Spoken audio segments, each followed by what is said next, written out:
కందుకూరి ఆశయాలను సాధిస్తాం. కందుకూరి ఆశయాలను అందరికీ విద్య అందించాలి. మహిళలందరికీ విద్య, అందరికీ విద్య, మహిళలందరికీ విద్య.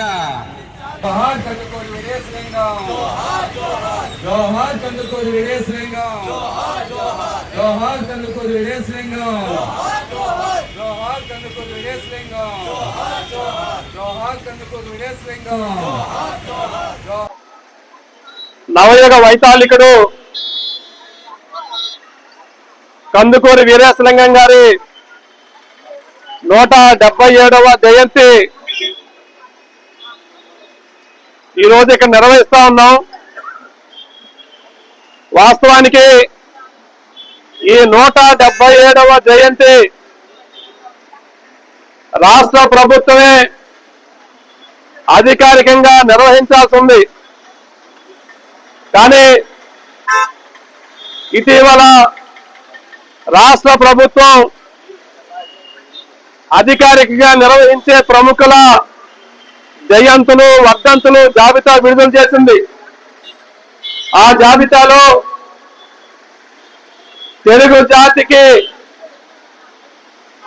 తెలుగు జాతి పునర్వికాసానికి పెద్ద ఎత్తున కృషి చేసినటువంటి మహనీయుడు కందుకూరి వీరేశలింగం గారికి ఆ జాబితాలో చోటు లేకపోవటం అత్యంత దురదృష్టకరం.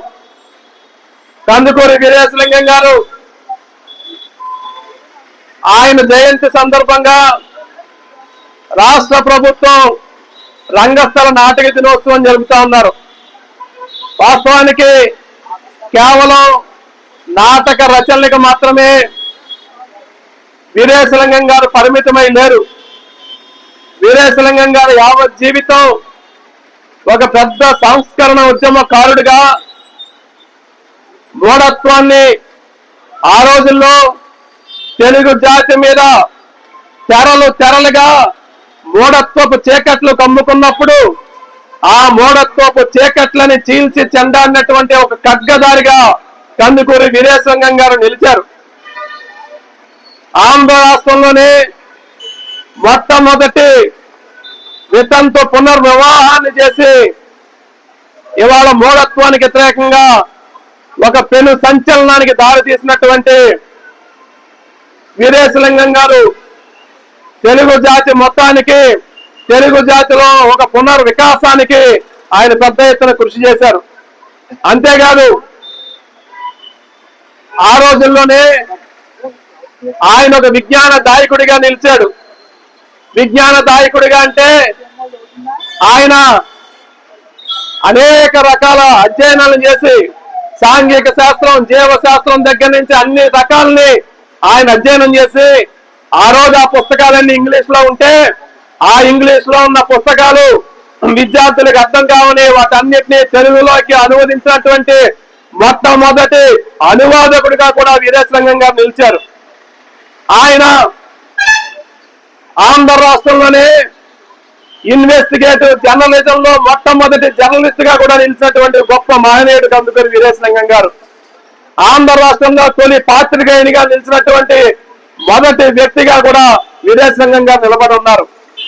ఇదే రాజమండ్రి పురవీధుల్లో ఆయన బాలికల విద్య కోసం, స్త్రీ విద్య కోసం, అట్లనే వితంతువుల పునర్వివాహం కోసం ఆ రోజుల్లో ఉన్నటువంటి మూఢ నమ్మకానికి వ్యతిరేకంగా పెద్ద ఎత్తున పోరాడుతూ ఉంటే ఆ కాలానికి మీటింగ్ అంటే ఏంటో తెలియని రోజుల్లో వీరేశలింగం గారు ఆయన అనుచరులు వేసుకుని రాజమండ్రి పురవీధుల్లో వెళ్తా ఉంటే జనం అనేవరట మీటింగ్ వాళ్ళు వస్తున్నారని చెప్పని.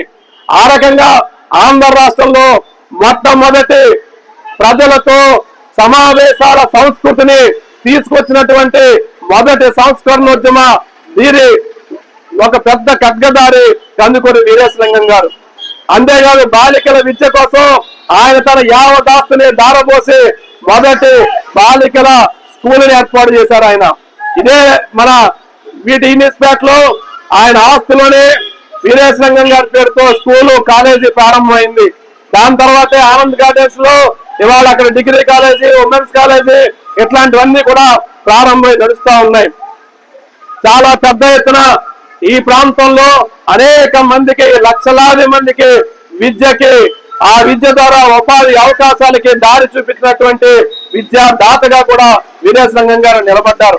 దాంతో పాటుగానే ఆ రోజుల్లో ఆయన చెప్పేవాడట, అక్కడ అలాంటి కాలంలో దయ్యాలు ఉన్నాయని చెప్పని ఆ రోజులో చేతబడుల పేరుతో ప్రజల్ని మూఢత్వంలో నెట్టే సందర్భంలో నేను దయ్యం అంటే ఏంటో చూస్తానని చెప్పని ఆ రోజుల్లో ఆయన ధైర్యంగా శ్మశానానికి వెళ్ళి నిలబడి, దయ్యాలు లేవు, దయ్యం అంటూ ఉంటే మనిషిలో ఉన్నటువంటి మూఢత్వమే దయ్యం, మనిషిలో ఉన్నటువంటి చెడ్డ మార్గమే దయ్యం అని చెప్పి ఇవాళ ఆయన ధైర్యంగా ప్రజల్ని చైతన్యవంతం చేసినటువంటి చైతన్యధారిగా వీరేశలింగం గారు నిలబడినటువంటి సందర్భం ఉంది. అందుకనే వీరేశలింగం గారు అంటే ఒక్క రకమైన అంశమే కాదు, అనేక అంశాల్లో వీరేశలింగం గారు చైతన్యతం చేయడానికి, ప్రజానీకాన్ని జాగృతం చేయడానికి ఒక చైతన్యధారిగా నిలిచాడు, ఒక కాంతి ధారగా నిలిచాడు వీరేశలింగం గారు. అట్లాంటి వీరేశలింగం గారు ఇవాళ ఆయన జీవిత చరిత్ర చదువుతా ఉంటే, ఒక భగత్ సింగ్ జీవిత చరిత్ర చదివితే ఎంత ఉత్సాహం వస్తుందో, ఒక అల్లూరి సీతారామరాజు జీవిత చరిత్ర చదివితే ఎంత ఉత్సాహం వస్తుందో, ఒక వీరేశలింగం జీవిత చరిత్ర చదివితే కూడా అంతే ఉత్తేజం, అంతే ఉత్సాహం, అంతే మన రక్తం మరిగేటువంటి అనేక అంశాలు ఆయన జీవితంలో ఉన్నాయి. అట్లాంటి ఆయన అనేక పుస్తకాలు రాయటం కోసం డబ్బులు అవసరమయ్యి మద్రాస్ ప్రెసిడెన్సీ కాలేజీలో లెక్చరర్ గా చేరాడు ఆయన.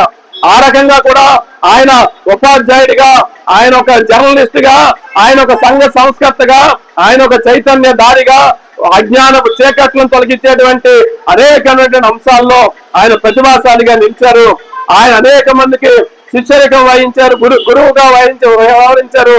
ఇవాళ చిలకమర్తి లక్ష్మీ నరసింహం గారు ఆయన శిష్యుడని చెప్పుకొని ఆయన శిష్యరికంలోనే అనేకమైనటువంటి అంశాలు ముందుకు తీసుకొచ్చిన సందర్భం కూడా ఉన్నది.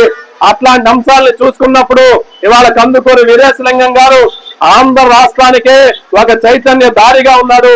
అట్లాంటి వీరేశలింగం గారి జయంతులు, వర్ధంతుల్ని రాష్ట్ర ప్రభుత్వమే అధికారికంగా నిర్వహించాలి, ఆ జాబితాలో చోటు కల్పించాలి. అట్లాంటి మహనీయుడి జీవిత చరిత్రని పాఠ్యాంశాల్లో చేర్చడం ద్వారా